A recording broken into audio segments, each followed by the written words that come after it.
We've now seen an example of the very simple button element. Now we're going to go through the same process with a touchable opacity. Touchable opacity works slightly differently, but chances are you're going to end up using touchable opacity in a lot of your applications more frequently than you're going to use a button. So let's give this a shot.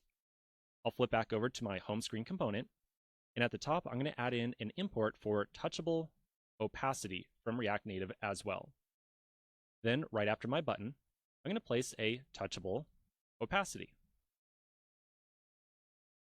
A touchable opacity is not a self-closing element, so notice how I put down an opening and a closing tab. Then inside of here, we're going to add in some number of elements.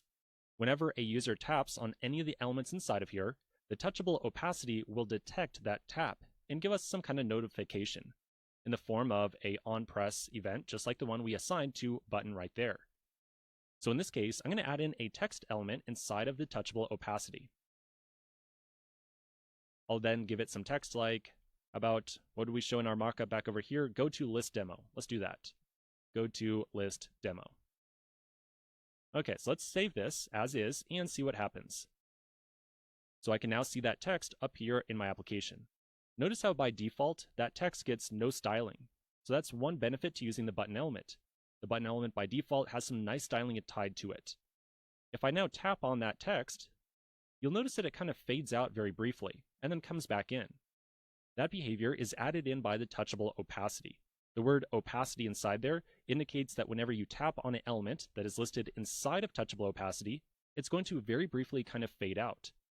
The idea there is that it's going to give some feedback to our users and let them know that, hey, you just tapped on like that thing right there. This automatic kind of fade effect is going to work on any kind of element that we put inside of a touchable opacity.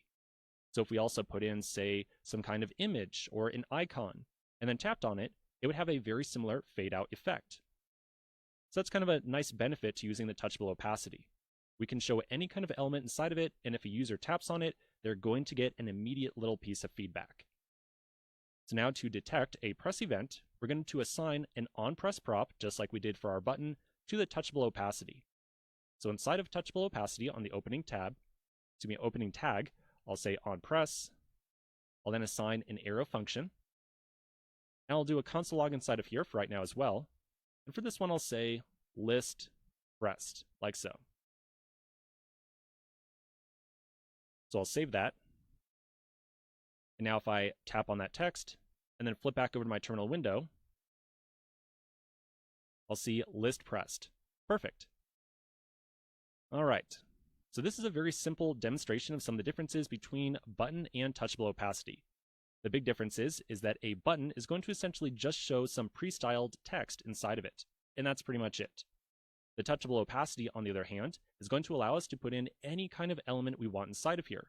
We could even put in multiple elements if we wanted to. So for example, if for some crazy reason we want to have like multiple pieces of text, those will all be displayed. Let me get my emulator back up here really quickly. There we go.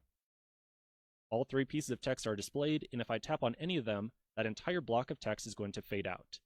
Now obviously, having like multiple pieces of text fade out or be pressable is not super useful, but you might imagine that maybe you want to have like a really big image that a user can press on, and maybe also have like a piece of text like a title underneath it. And whenever a user tapped on either the image or that piece of text, maybe we would want to respond to that. And the touchable opacity would be perfect for that.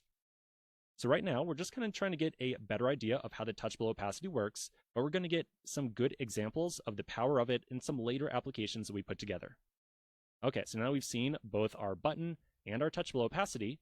The last thing we have to do is figure out how to navigate a user over to the components demo or the list demo whenever they tap on it. So we'll figure out how to handle